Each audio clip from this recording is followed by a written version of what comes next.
Welcome to Fluent Daily, the English listening channel for advanced learners at B2 and C1 level. Every episode features a rich, flowing conversation in natural English on a topic that is genuinely worth thinking about: history, psychology, science, philosophy, and more. There are no simplified sentences here, no slow speech, no vocabulary drills. Just real English spoken naturally on ideas that matter. Your job is simple. Listen. Let the language wash over you. You don't need to understand every word. Just stay with the conversation, follow the ideas, and let your English do what it's designed to do: absorb. This is Fluent Daily. Let's get into it. Imagine a public health threat, a literal biohazard. Right. Picture a condition that is so devastating to the human body that it carries the exact same mortality risk as smoking 15 cigarettes every single day. Yeah, and if we look at the raw epidemiological models, this same condition is statistically more dangerous to your physical survival than clinical obesity. Wow. I mean, it outpaces complete physical inactivity in terms of all-cause mortality. But the crazy thing is, you can't see it on an X-ray. You can't measure it with a blood test or, a smart scale. Right. It's completely invisible to traditional diagnostics. So welcome to today's deep dive. We are pointing the magnifying glass at something that you, listening to this, have almost certainly felt, but you've probably never conceptualized it as a severe medical condition. Exactly. We are talking about the modern epidemic of loneliness. And we have an incredibly fascinating stack of sources today. We're talking 4 decades of scientific literature, sweeping sociological studies, major government reports, all to figure out what this phenomenon actually is. Because it is definitely not simply the state of being physically alone. No, not at all. So our mission today is to unpack the physiological mechanisms, like how it actually alters your body and your brain, why this is skyrocketing among young, healthy people, and how the science says we can actually fight it. And we really need to emphasize right up front that we are approaching this with strict biological rigor. Right. This isn't just a... Yeah, it's not a vague philosophical meandering about the modern condition, and it isn't some exploration of self-pity. We have to analyze this as a biological drive. A biological drive, like hunger. Exactly. It is a neurological imperative that is as primal and as ancient as hunger or thirst. So we're going to look objectively at how modern life is basically short-circuiting our ancient biological hardware. And the sheer scale of that short-circuiting is just staggering when you look at how massive institutions are responding right now. Because, governments and global health bodies do not typically move quickly on subjective feelings, right? Yeah, they're notoriously slow. Right. Yet in 2017, the United Kingdom appointed the world's first minister for loneliness. Which is wild to think about. It is. They created an entire cabinet-level position for an emotion. Like, right before that appointment, the UK government had initiated this massive review sparked by the Joe Cox Commission, and their findings were incredibly sobering. Yeah. What did they find again? They discovered that approximately 9 million Britons often or always felt lonely. 9 million. Yeah, that is nearly 1 in 7 people across the entire country. And that institutional alarm wasn't just isolated to the UK either. In 2023, the United States Surgeon General, Vivek Murthy, issued this landmark advisory where he officially declared loneliness an epidemic in the U.S. An actual epidemic. Yes. And the data compiled in that report indicated that about half of American adults experience measurable clinical levels of loneliness. Half. And then following that, you have the World Health Organization establishing a Commission on Social Connection, which essentially elevated social disconnection to a global public health priority. Which is huge. It is. They explicitly stated its magnitude is comparable to tobacco use and obesity. So the obvious question becomes why these massive bureaucratic institutions are suddenly treating a feeling like it's a pathogen, like a literal virus. Well, the scientific literature leaves them no alternative, really. The institutional response feels sudden to the public, maybe, but the research has been building for 40 years with just remarkable consistency. Right. We have decades of longitudinal data proving that this is a severe, quantifiable health risk. It's not merely a transient emotional state. The data just became way too loud to ignore. I do have to admit a bias here, though, which I suspect a lot of people listening might share. Oh, about who it affects? Yeah. When I hear the word loneliness, my default mental image is, well, an elderly person. I picture a widow living alone in a quiet house, maybe dealing with mobility issues. Her kids have moved across the country. That feels like the intuitive epicenter of the problem to me. Right. And that archetype really dominates our cultural narrative. And it makes sense historically because older age often brings a shrinking of social networks due to, retirement or the loss of peers. But the contemporary data completely upends that archetype, doesn't it? Completely. The sources explicitly note that the populations most intensely affected right now are actually young adults. Which is so counterintuitive. It is. You have people in the prime of their physical lives, typically surrounded by peers in universities or at entry-level jobs, and they're consistently showing the highest rates of loneliness in major surveys. Which forces a total reevaluation of what we're actually measuring here. Because if young people who are immersed in these dense social environments are the epicenter of this crisis, our fundamental definition of the word needs a major upgrade. Exactly. We cannot just equate it with physical isolation anymore. So to understand that distinction, we have to look at the work of researchers like the late John Cacioppo and his wife, Stephanie Cacioppo at the University of Chicago. They completely transformed this field. They really did. They took this from a soft social welfare concern and turned it into a rigorous branch of social neuroscience. Yeah, and their critical contribution is isolating the exact difference between social isolation and loneliness. Right. Because social isolation is objective. It is quantifiable math. Meaning you can just count it. Exactly. A researcher can track the number and the frequency of your social contacts. Yeah. They can literally measure how many conversations you have, how many people you live with, how often you leave your house. That head count is social isolation, or the lack of it. But loneliness, however, is entirely subjective. Yes. The Casioppos defined it as perceived social isolation. Perceived. That's the key word. Right. It is the discrepancy or the gap between the social connections you actually have and the social connections you intrinsically desire or require. Consider the practical application of that definition, right? A person could choose to live completely alone in a remote cabin. Like Henry David Thoreau or something. Sure, yeah. They might only interact with a mail carrier once a week, maybe make a few phone calls to a sibling. By objective mathematical standards, they are highly socially isolated. Very isolated. But if those few interactions fulfill their internal requirement for connection, their biological systems remain perfectly calm. They are isolated, but they are not lonely. Okay. Flip the scenario to, say, a modern urban professional. Right. You can be married. You can commute on a packed subway every morning. You can spend 8 hours in an open-plan office surrounded by dozens of coworkers. You're constantly communicating on Slack or email. Objectively, your social contact numbers are just off the charts. Right, you're interacting with hundreds of people a week. But if those pervasive connections do not provide the specific quality of understanding or vulnerability and mutual reliance that your brain actually requires to feel secure, you can experience profound, agonizing loneliness. You are suffering from perceived social isolation, despite the constant physical proximity of others. So, for you listening right now, think about a time you felt entirely disconnected while sitting in a crowded room. Maybe it was a massive networking event where you didn't know anyone, or a workplace where the culture just felt actively hostile to who you are. Oh, that's the worst feeling. It really is. You were surrounded by human bodies, but your internal biological alarm bells were just ringing.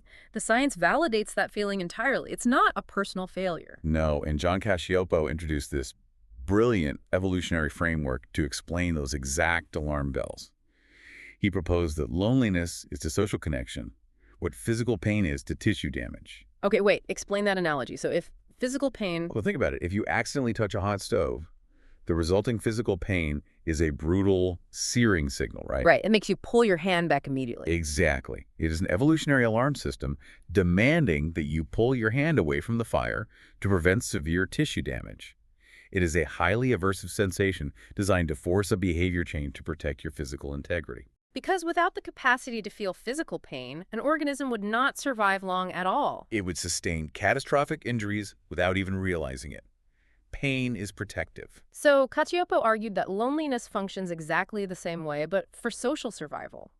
If physical pain warns of tissue damage, loneliness is the evolutionary alarm bell warning of social separation. Yes, and we have to place this in the environment of evolutionary adaptation to really get it.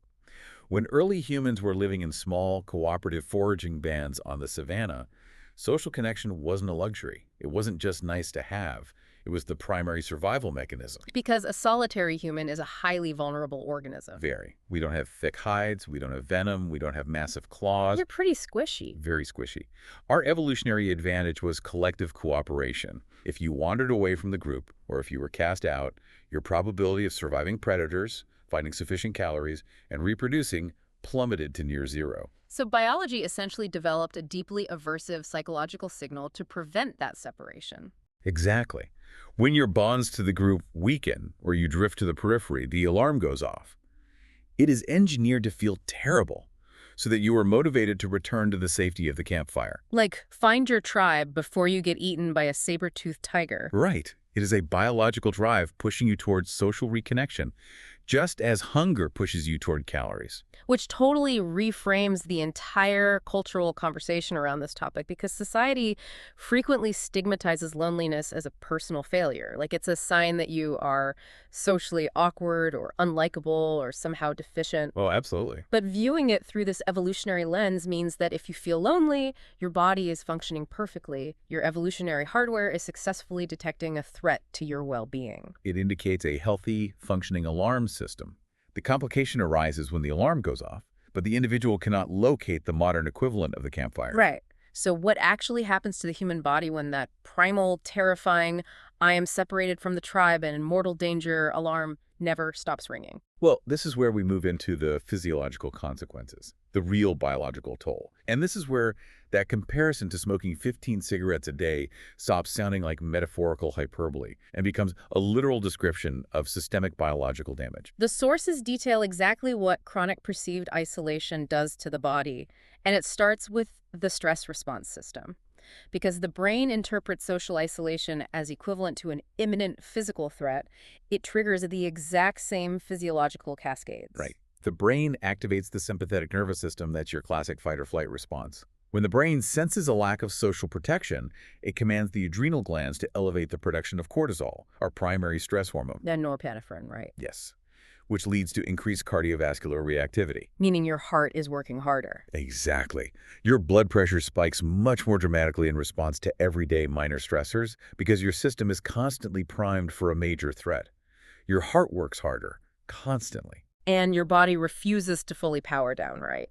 Because if you are sleeping on the savannah without a tribe to keep watch, entering deep, restorative sleep is a massive vulnerability. Right, you'd be a sitting duck. So your body maintains a state of light, vigilant slumber, completely degrading your sleep architecture. You are physiologically bracing for a predator attack, 247, for months or even years on end. But the most staggering biological finding in these sources, the mechanism that actually connects a subjective feeling to concrete mortality, is what loneliness does to our gene expression. The immune system flips. Oh, this is mind-blowing. Researchers call it the conserved transcriptional response to adversity, or C2RA. C2RA. Okay, what does that actually mean in plain English? Basically, they discovered that chronic loneliness alters how your DNA expresses itself within the immune system. It changes your gene expression. Yes. They observed a highly specific and coordinated pattern. Chronic loneliness upregulates pro-inflammatory genes and simultaneously downregulates antiviral genes. And the evolutionary logic behind this is just brilliant when you really think about it. It really is. If you are isolated in the ancestral wild, wandering alone, what is the most likely pathogen to kill you? It isn't catching a respiratory virus because there are no other humans around to transmit one to you. Exactly. Social distancing at its most extreme. Right. The most probable threat is a physical injury, an attack from a predator, or a deep laceration that becomes infected with bacteria. And what is the body's primary defense against physical trauma and bacterial infection? Inflammation. Inflammation. So your isolated body anticipates physical trauma, and it cranks up the pro-inflammatory genes. It essentially preloads your system with systemic inflammation to prepare for a wound that hasn't even happened yet. Which makes sense in the short term. Totally. Conversely, if you are safely embedded in a tight-knit community, your threat matrix flips completely. You are relatively safe from predators because you have numbers, but you are at a very high risk of catching a communicable virus from your neighbor in the camp. So a socially connected body downregulates inflammation and upregulates the antiviral response, specifically type I interferons. That is just our immune systems are literally trying to predict what will kill us based on how many friends we have. They're reading our social environment and reprogramming our white blood cells. It is a profound demonstration of neuroendocrine pathways connecting our subjective social reality to our cellular function. But the tragedy here is that this ancient adaptation is entirely mismatched to the modern world. Because upregulating inflammation was highly adaptive for surviving a wound for a few days, but sustaining chronic systemic inflammation over years and decades is completely toxic. Highly toxic. It becomes the root cause of countless modern chronic diseases. It damages the endothelial lining of your blood vessels, which accelerates atherosclerosis and cardiovascular disease. Right. It contributes to insulin resistance and metabolic disorders. It even aids the progression of certain cancers. And this inflammatory mechanism is the biological engine behind Julianne Holt-Lundsted's massive meta-analysis, isn't it? Yes, that study is a cornerstone in this field. So Julianne Holt-Lundstedt at Brigham Young University conducted a meta-analysis involving 148 studies and over 308,000 participants. 308,000. Yeah, that is a massive sample size. So the statistical confidence in the hazard ratios is incredibly high. And the researchers were very careful. They controlled for confounding variables. They isolated loneliness and social isolation from other factors like pre-existing illnesses, baseline socioeconomic status, or age. They really wanted to know the independent effect of disconnection on mortality risk. And the numbers are terrifying. They found that objective social isolation, just the math of being alone, increases mortality risk by 29%. 29%. But subjective loneliness, the perceived isolation, that feeling increases it by 26%. Right. And to put that into perspective, when placed in the exact same statistical models, clinical obesity increased mortality risk by 18% and physical inactivity increased it by 23%. So feeling chronically disconnected from others is measurably harder on your physical architecture than a completely sedentary lifestyle. Yeah, it's wild. And all these mechanisms are compounding, right? You have the systemic inflammation, the heightened blood pressure, the fragmented sleep, and then the downstream behavioral effects. Right, because a hypervigilant, stressed individual is probably less likely to engage in health-promoting behaviors. Like, you're not going to prep a nutritious meal or go for a run if you feel like you're in survival mode. Exactly. And you're far more likely to rely on substances like alcohol to downregulate your stressed nervous system just to cope. It is a devastating convergence of biological and behavioral risk. But to fully understand why this state is so difficult to escape, we really have to examine how this chronic alarm bell actively rewires the brain itself. Yes, the neurological trap. This is where it gets incredibly insidious. The intuitive assumption is that if the biological alarm bell is ringing, the brain would make it easier to seek out social connection. You would think so, like, I'm lonely, I should go make a friend. But the neurological reality is the exact opposite.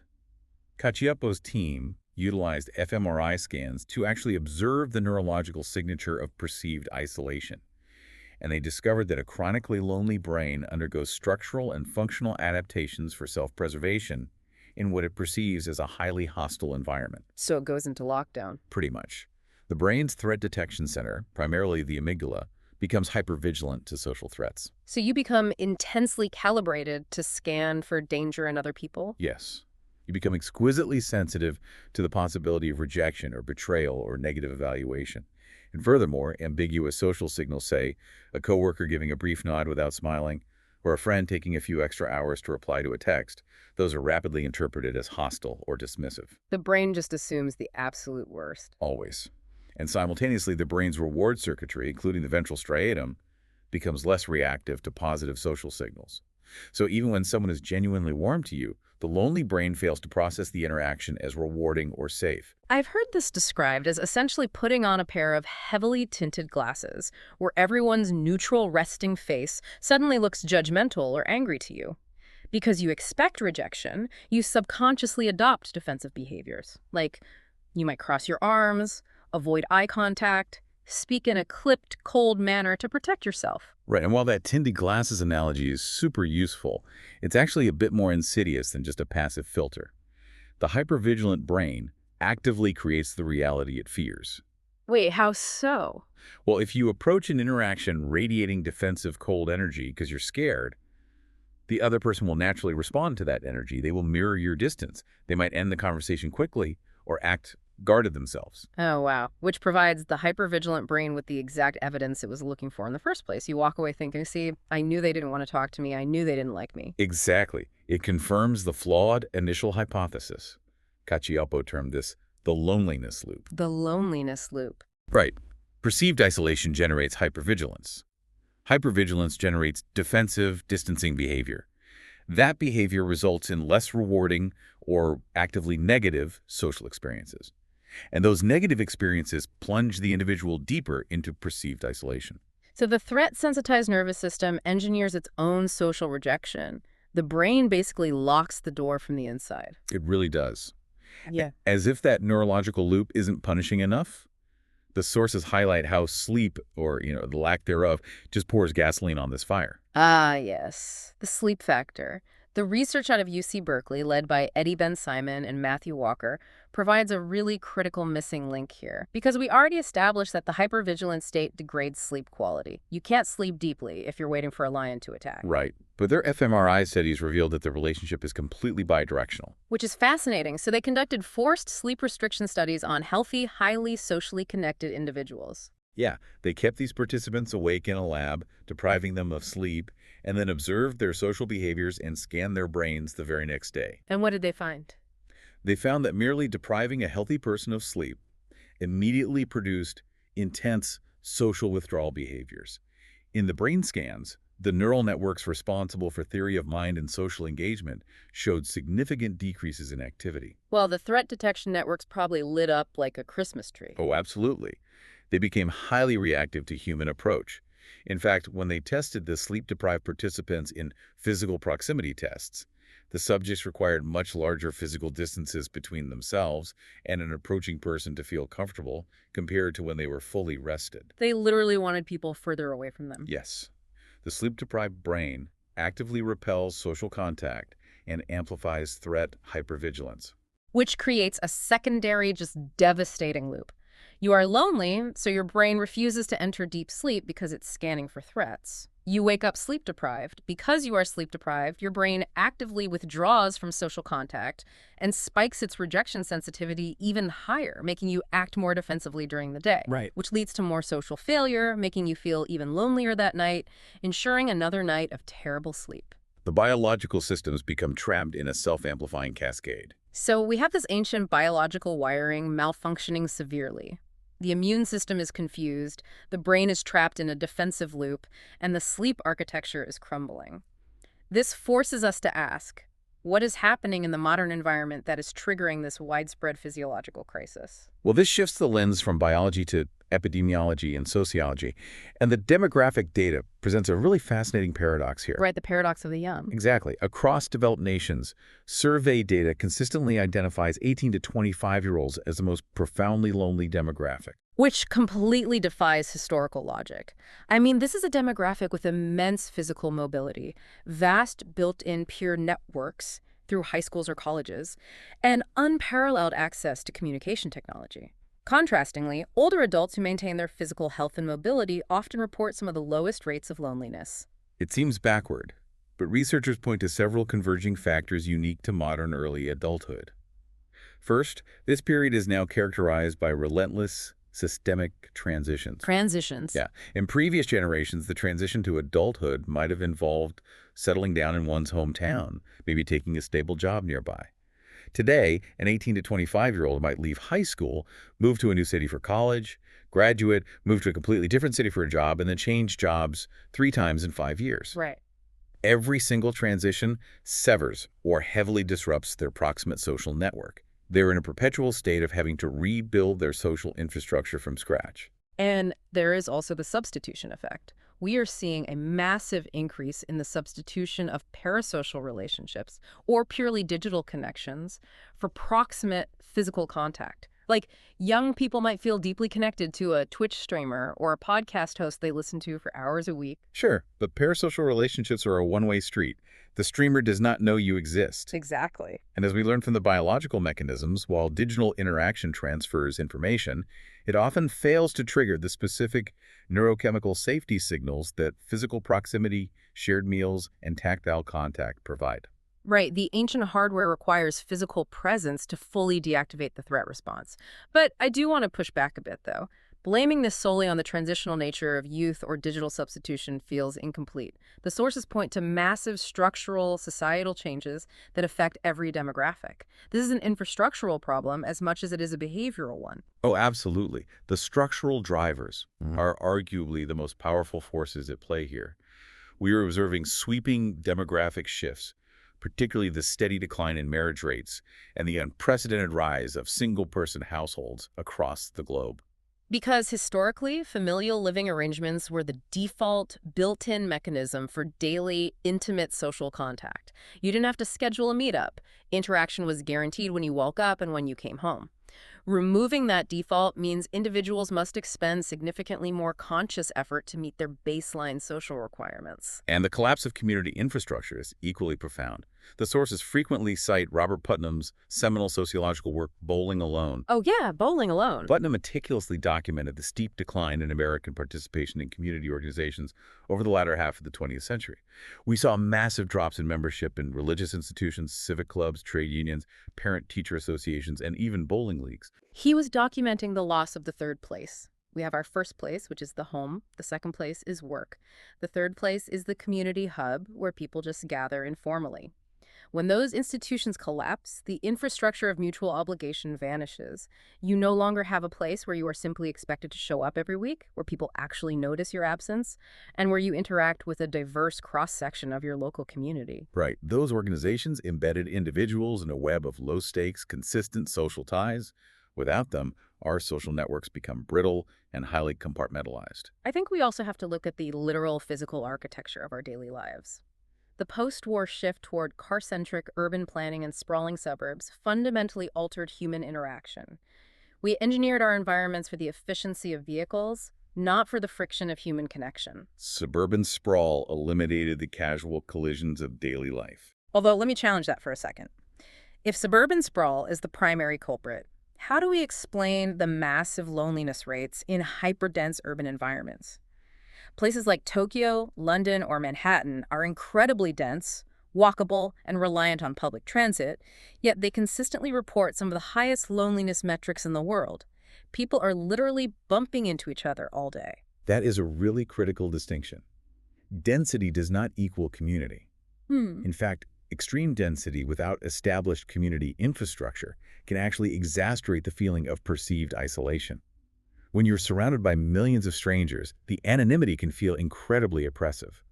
The key isn't just physical proximity, it's repeated, unstructured interaction with familiar faces. Like a village. Exactly. A traditional village allows you to see the same baker, the same neighbor, the same postman every day.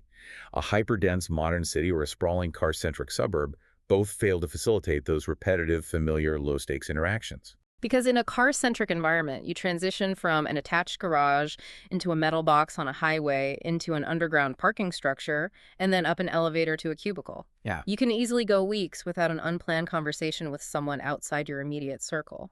We essentially paved over the campfire. We require frequent, low-stakes connection, but our physical and economic infrastructure has systematically engineered it out of our daily routines. And of course, we cannot discuss modern architecture and the isolation of young people without analyzing the digital architecture that dominates their attention. We have to talk about social media. We do, but the literature demands intense nuance here. The relationship between social media and loneliness completely resists simplistic binary narratives.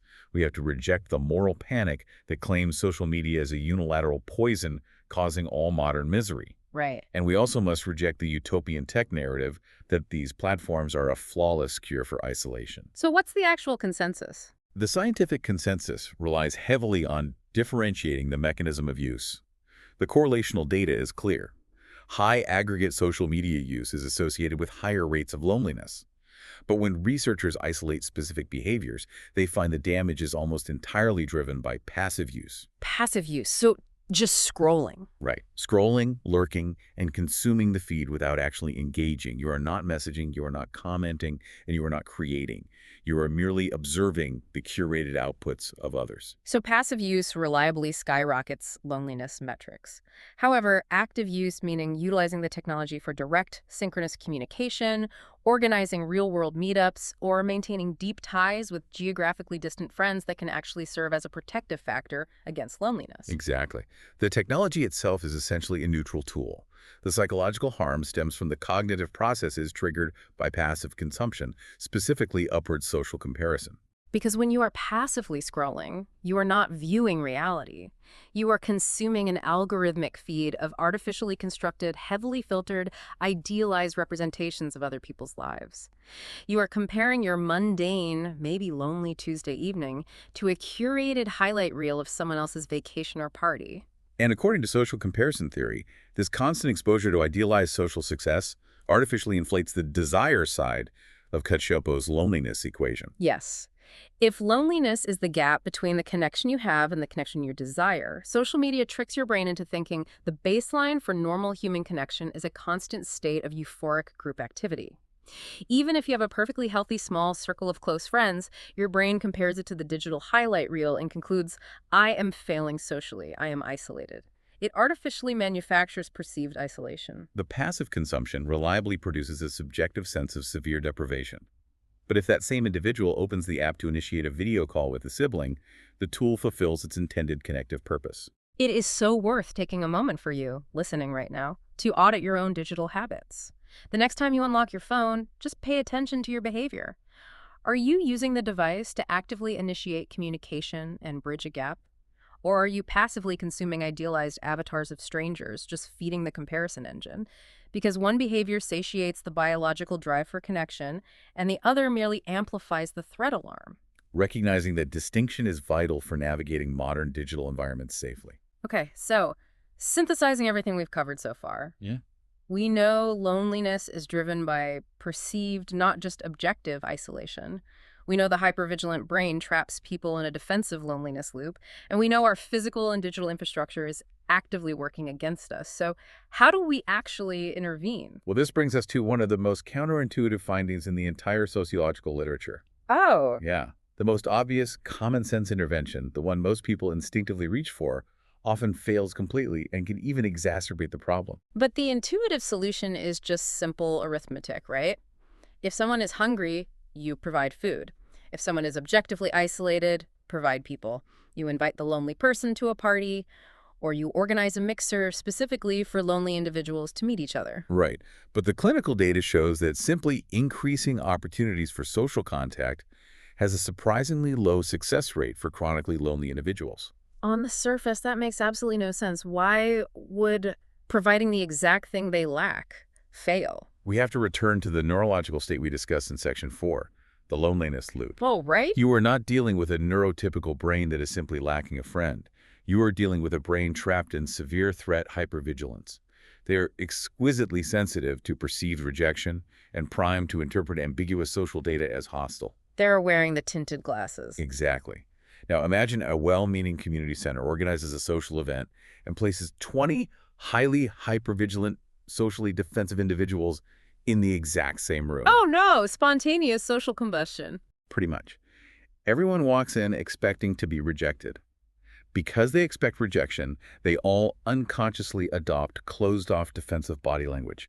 They are hesitant to initiate conversation, their responses are brief, and they avoid eye contact. And because everyone in the room is transmitting defensive signals, their hypervigilant threat detectors immediately validate their fears. They scan the room, see closed-off behavior, and their amygdala confirms, this is an unsafe environment, these people are hostile.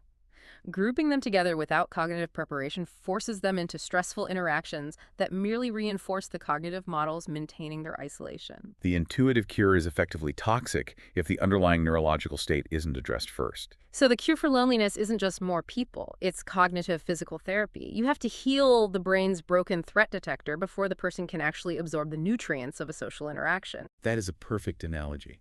You cannot just force them to walk on a broken leg. You have to do the physical therapy first to heal the joint, which is why the most successful evidence-based interventions take a completely different path. Which is? Meta-analyses of loneliness interventions show that cognitive behavioral therapy approaches are vastly more effective than simply providing social support or increasing opportunities for interaction. Wow. Yeah, the sources highlight a specific intervention model evaluated by Kakiepo and his colleagues, often implemented in programs like the YMCA. They utilized an approach that addressed social cognition first. They often refer to the EASE framework in these cognitive interventions. What does that entail? The core work involves helping the individual identify their automatic negative thoughts regarding social interactions and actively challenging them. They train the individual to pause when they feel rejected and ask, is there an alternative explanation for why that person didn't smile at me? Could they just be tired? They are systematically teaching the person to take off the tinted glasses. And only after that cognitive restructuring begins do they introduce structured, low-stakes social engagement. And the data shows this combined approach significantly outperforms programs that merely throw people into a room together. It restores agency to the individual. They learn to regulate their biological alarm system.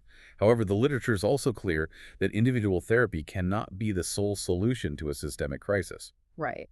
We mentioned the UK Minister for Loneliness earlier. That initiative represents an attempt to address the structural drivers. They aren't just funding CBT therapists, they are analyzing urban planning, community funding, and public transit to rebuild the physical infrastructure of connection. You have to heal the individual brain, but you also have to build the sidewalks and fund the community centers that facilitate casual collisions. It requires a dual approach, clinical intervention for the severe cases, and infrastructural reform to prevent the isolation from occurring in the first place. And part of that cognitive restructuring, how we conceptualize our connections and set our expectations, is deeply intertwined with the actual language we use. The final section of our sources delves into the lexicon of disconnection, which reveals profound cultural nuances. Language is the operating system for our social cognition, really. The English language possesses a remarkably rich, nuanced vocabulary for various states of disconnection. For anyone navigating these concepts, understanding the distinct shades of meaning is critical because the words we select reveal our underlying assumptions about agency and suffering. Because the words are not interchangeable synonyms. Let's break down the distinctions. We've established that lonely implies a subjective, involuntary experience of deprivation and pain. Contrast that with solitary. A solitary walk, a solitary figure. The word solitary strongly implies voluntary aloneness. It suggests intention, peace, or at least a lack of suffering. The individual has chosen the state. Calling someone solitary sounds almost romantic and chosen, like rugged dignity. But if you shift the vocabulary and describe someone as ostracized, the entire dynamic changes. Ostracization implies a violent, active social rejection. The individual didn't choose to be solitary. The group actively expelled them. The implied relationship between the individual and the collective shifts entirely based on the word. Alienated carries heavy sociological and philosophical weight. It suggests a systemic, structural disconnection from society, culture, or even one's own labor. Reclusive implies a deliberate, extreme, and often permanent withdrawal from public life. Understanding these distinctions is vital for effective communication and intervention. If a patient describes themselves as solitary, a clinician might not be concerned. If they describe themselves as alienated, the necessary intervention is vastly different than if they use the word lonely. And these linguistic nuances also intersect heavily with the cultural norms of emotional disclosure. The threshold for expressing loneliness varies wildly depending on the cultural context. The sources provide a fascinating contrast regarding the simple question, "How are you doing?"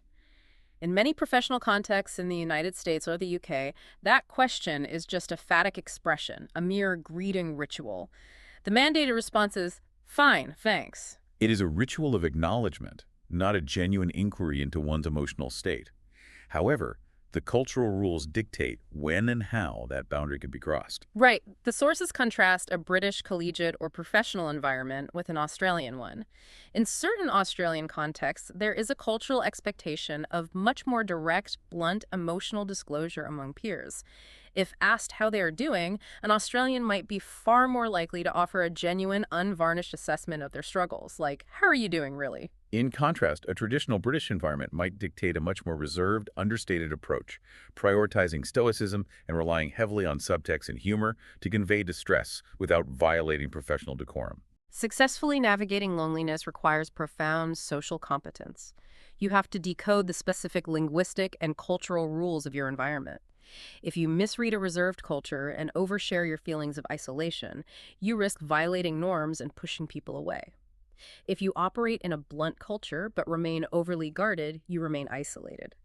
In both scenarios, the loneliness loop just tightens. Building authentic connection requires fluency in the specific emotional language of your surrounding community. It is a critical component of the cognitive restructuring we discussed. We have covered an immense amount of material today, tracing this phenomenon from raw epidemiology down to the level of cellular biology and linguistic nuance. We established that loneliness is not a character flaw or a transient mood. It is an evolutionary alarm bell designed to ensure our survival by driving us toward the safety of a group. Right. We explored the devastating physiological toll when that alarm rings chronically, how it triggers the stress response, fragments our sleep, and literally reprograms our immune system's gene expression to anticipate physical trauma, driving up systemic inflammation. Which is still just incredible to think about. We examine the neurological trap of the loneliness loop, where a hypervigilant brain, expecting rejection, actively engineers the isolation it fears. And we analyze the massive structural forces at play, from the collapse of community infrastructure and car-centric urban planning to the psychological poison of passive social media consumption. Ultimately, we discovered that curing this epidemic requires cognitive recalibration to disarm the threat response, alongside a conscious effort to rebuild the physical and social architecture of our daily lives. It requires a total paradigm shift in how we view human connection. And as we conclude, I want to leave you, the listener, with a final concept to consider as you navigate your week. We have spent this entire deep dive analyzing the internal subjective experience of loneliness. But I challenge you to apply this framework externally. Think about your upcoming social interactions. When you were in the office, at a family gathering, or interacting with a stranger in public, try to look beyond the surface behavior. Actively look for the loneliness loop in others. Oh, wow. If someone you interact with seems unusually distant, closed off, or even prickly and defensive, pause before you react with offense.